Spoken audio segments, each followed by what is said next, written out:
할렐루야. 오늘도 이렇게 영상으로 만나게 돼서 반갑습니다.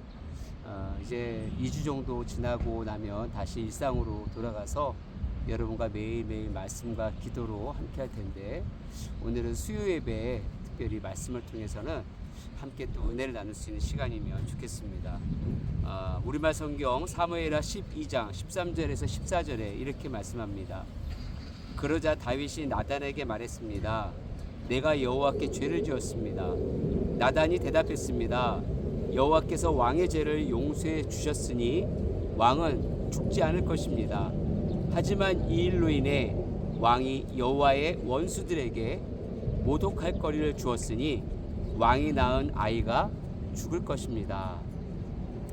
저는 이 말씀을 특별히 이번 사무엘하 말씀을 우리가 매일같이 새벽에도, 저도 대만이나 도미니카에서도 계속 우리 인도하시는 분들을 통해 은혜를 받으면서 많은 묵상을 하게 된 귀한 시간이었습니다.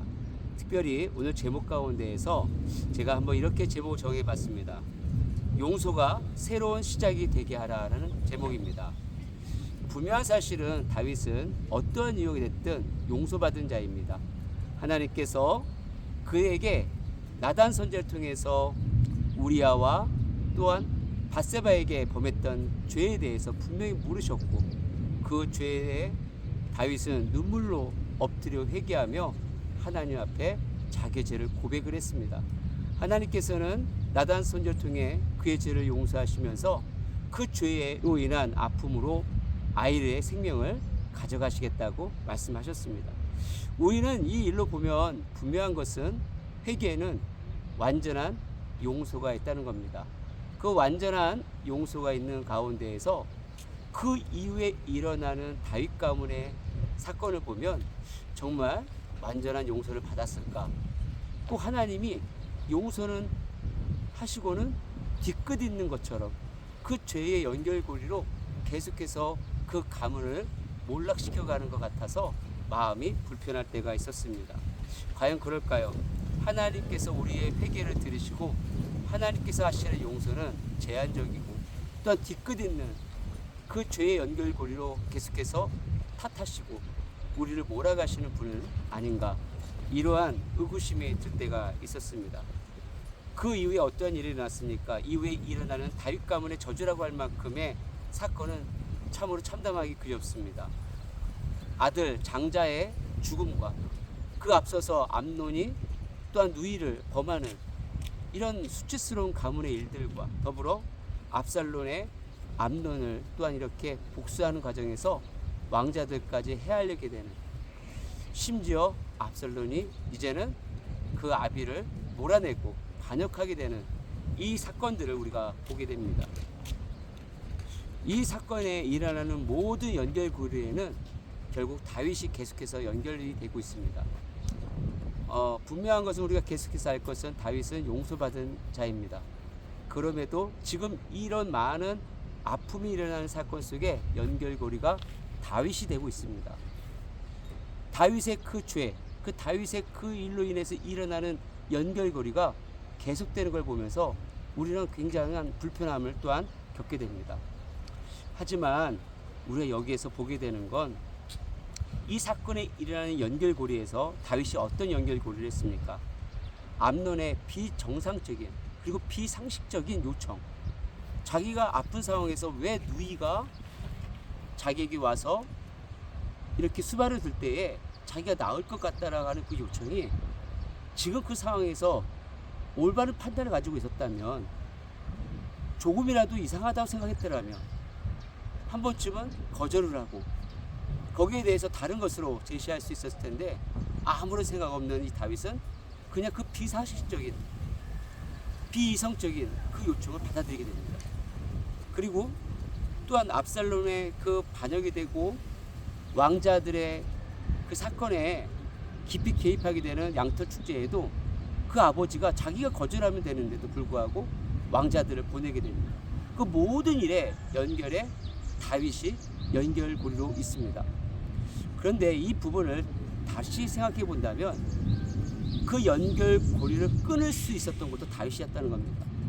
조금이라도 이 부분에 대해서 깨어있던 다윗이라면, 어린 시절 하나님 앞에 늘 작은 것도 물어보며 선택했던 다윗이었다면, 그는 그 상황에서 조금은 이성적이지 못하고 상식적이지 못한 이 일에 한 번이라도 하나님 앞에 물어봤더라면 하나님께서 어떻게 응답하셨을까요? 분명한 것은 거절되었을 것이고, 그 일은 다윗의 거절로 말미암아, 왕의 명령으로 말미암아 요청되지 않았을 것입니다. 우리가 이렇게 생각해 볼 때 이 죄의 대가가 아니라 회개 이후 하나님의 용서는 분명히 완전하심에도 불구하고 그 용서를 기회로 삼지 못했던 다윗의 어리석은 영적 상태를 우리가 주목해야 된다는 겁니다. 하나님의 용서는 완전하십니다. 하지만 그 완전하신 용서를 우리 인생에 다시 회복할 수 있는, 완전한 회복할 수 있는 기회를 삼지 못하는 영적인 어리석음이 오늘 여러분과 저에게는 없는지 냉정하게 돌이켜 봐야 된다는 겁니다. 회개가 온전하려면 회개하는 우리의 삶의 이유가 더 온전한 하나님의 사람으로 서야 될 줄 믿습니다. 지난번 도미니카 공화국에서 많은 사역을 하고 한 이틀 정도 쉴 수 있는 기회가 있었는데, 고급 레스토랑에서 우리가 식사하는 자리에 파리들이 그렇게 날아왔습니다. 순간적으로 우리에게만 이 파리가 자꾸 따라다니기 때문에 순간적으로 이 도미니카 땅이니까, 이 나라 수준이 이러니까 아무리 고급 레스토랑도 위생적이지 못하구나, 이렇게 생각을 했는데, 그 원인이 뭐였냐면 바로 볶음 김치를 열었던 우리에게 있었다는 겁니다. 이 볶음 김치의 이 강력한 냄새에 2km에서 떨어졌던 파리들까지 쫓아온다고 합니다. 결국 우리 식당에만 그렇게 파리가 모였던 거에는 바로 식당에 문제가 있던 것이 아니라 그 식당에서 볶음 김치를 내놓은 우리에게 문제가 있었다는 겁니다. 우리 인생도 마찬가지입니다.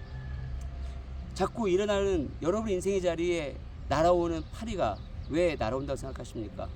그 문제가 다른 곳에 있다고 생각하십니까? 아니면 여러분 인생의 삶의 자리에 내놓지 않아도 될 볶음김치 때문에 날파리가, 그 수많은 파리가 몰려드는 건 아닌지. 확실한 건 그 파리가 언제 사라졌냐면 볶음김치가 사라졌을 때 파리들도 사라졌습니다.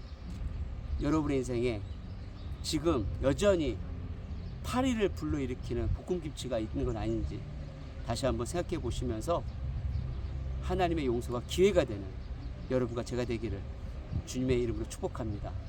아멘. 기도하